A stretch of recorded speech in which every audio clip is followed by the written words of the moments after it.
Liberalism has weaknesses which are mostly well known: the contradictions of multiculturalism, the unsustainable nature of socialist economies, pacifism, which invites exploitation from aggressors. We know about these. But despite these weaknesses, for all ideologies have weaknesses, I still consider it to be vastly superior to, well, let's just call it its conservative alternative. It simply advances the greatest happiness for the greatest number and is universal in its outlook, its scope, and application.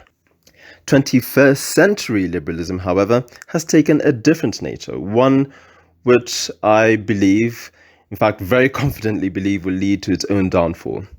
In my last address, I used historical arguments to show how different periods of liberalism come to an end, but this does not mean that their causes are the same. In fact, they might be very different. A major cause of the First World War was the building up of arms. In the Second World War, it was the failure to build up arms, multilaterally anyway. Today, the main current that will eventually topple liberalism is intolerance. Now, we liberals have often been accused of being too idealistic, being blind to hard realities. This, in my view, has come from the purity of our outlook. We always seek to see the best in people, but sometimes that means that we are blind to the worst, and sometimes we should see the worst. Not because it is nice, but because it is just a part of reality. However, what we have today is an actual intolerance to people with different views. And it is this intolerance that has recently been shown to be aggressive in its manifestation. And that is why I'm deeply worried, because it has failed to become persuasive in the last few years. Certainly to those who do not think like us. I first saw this in the Brexit referendum campaign. For the first time in its history, it was left-wing parties that were advocating a Eurocentric view of British nationalism. And put up against it was the Tory party that seemed to be driving the illiberal line of nationalism. It was then that I first witnessed the deep and silent resurgence of illiberal thought and attitude. But it was not from those who were advancing Brexit, it was actually from those who called themselves liberal. We liberals branded our opponents as old, backwards, racist, even stupid. Now, whether or not these attributes were actually true, making that argument was always going to be self-defeating for our cause. It was the very argument that drove neutral people from the center and to the right. I already explained in my previous address how liberal values seem to not go deep enough in the human social condition. If one looks, for example, at Britain and the governing parties, certainly since World War II, the right-wing Conservative Party has ruled for over 60% of the time. So illiberal, well, I wouldn't call Tories illiberal, which is why I really don't want to get into this whole left and right thing. I think liberalism actually transcends all of that. However, it just shows that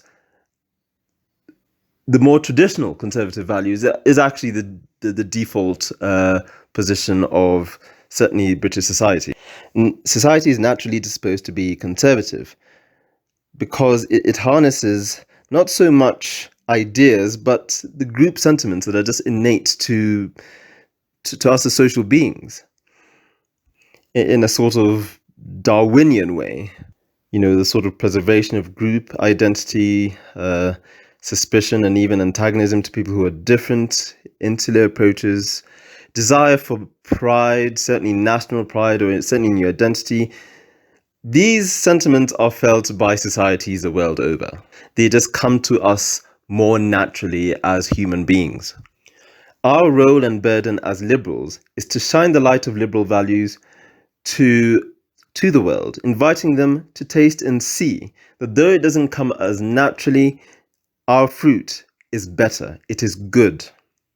It guarantees more peace, secures more individual freedoms. It sees humanity as a whole, especially at a time when no other outlook will solve the world's problems. However, though our outlook is better, it has always been on the weaker foot, certainly in terms of persuasion. So much needs to be taken on how we relate to people who think differently. The one thing we cannot do is abuse people for thinking the way that they do, even if it is wrong. And yet that is exactly what we have been doing, to our own detriment. To call a person a bigot for wanting national pride and self-respect or respecting their culture would only ever yield the opposite result than which was intended. They don't shy away from stooping to our position of moral authority. Oh no. We don't say, or should I say, they don't say, oh gosh, we'd better change our minds or they'll think less of us. No, they feel offended. They are attached to their identities and far more likely to distance themselves from your views, no matter how right they are.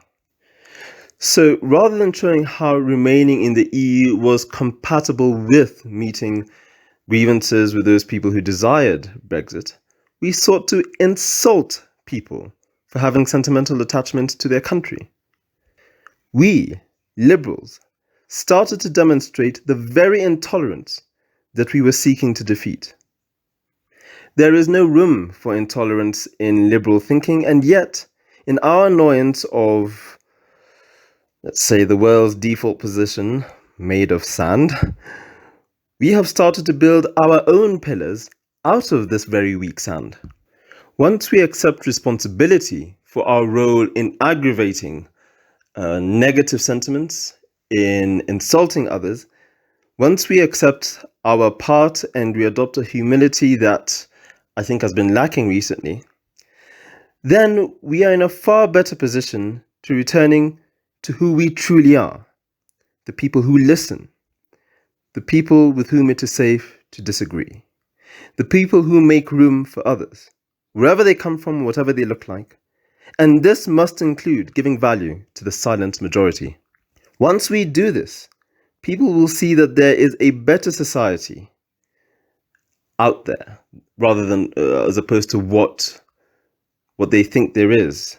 They will see that it is a liberal society, that when all are free to choose, they will always choose us. Now, in a sense, I'm suggesting something that many of us may struggle to reconcile ourselves to. It almost sounds like I'm asking you to acquiesce to illiberal views, and many of which are intolerant. No, I am asking for you to be wise. If we aggressively try to build our pillars up taller, at a time when the cycle of shaky, soft sands starts to come upon us and the wind starts to blow, the taller we build, the more unstable we become. And if our pillars fall, then we have fought, in many cases, in vain. And so much of what we value, which is ultimately good for everyone, will be gone. We cannot keep building these pillars while being ignorant to the nature, to the uncertain and soft and very, very weak foundations upon which we build our pillars. We have to be wise. What does being wise involve? Take the sentiment of nationalism. There are few sentiments that run deeper in a society. And whilst we think that our views transcend nationalism, we have to respect people who have these sentiments. In doing so, we give value to others, and certainly give value to what they hold dear, so that when we come and advance our views, they no longer threaten other people, and in the most cases might actually be compatible with what people think. This is what I always thought with Brexit. I always thought and tried to tell some of my pro-Brexit friends that remaining in the EU was actually one of the best ways of advancing British pride and identity because of what we believe in, what Britain has done for Europe over the centuries, including playing a fundamental part in actually forming the United States of Europe, as Churchill said, said must be done. And Britain has institutions, far more ancient than any other state in Europe that could,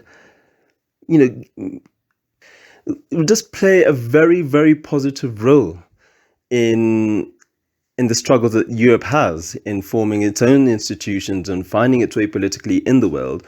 Britain can play a very positive part, and it would be welcomed by Europe. It's a mutual sort of relationship.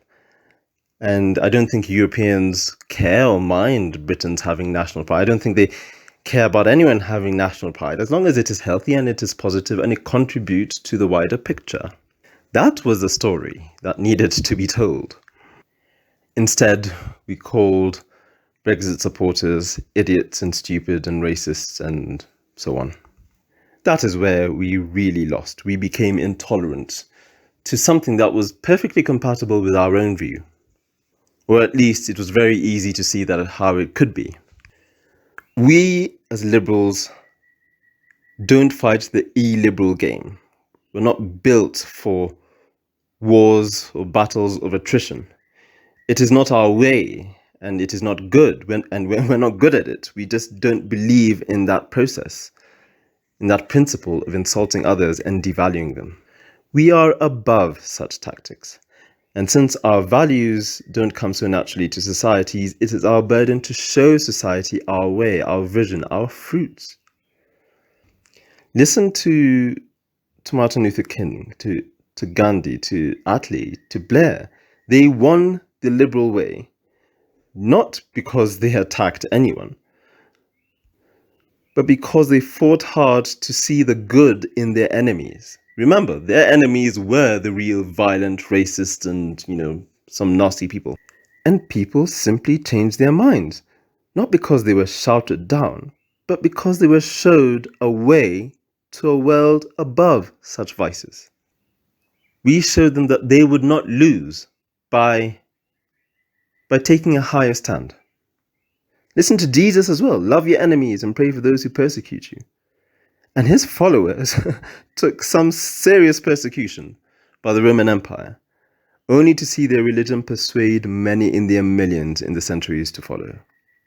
We win when we are true to ourselves. If we are to reverse the cycle of liberalism falling back into illiberal society, we must return to who we really are.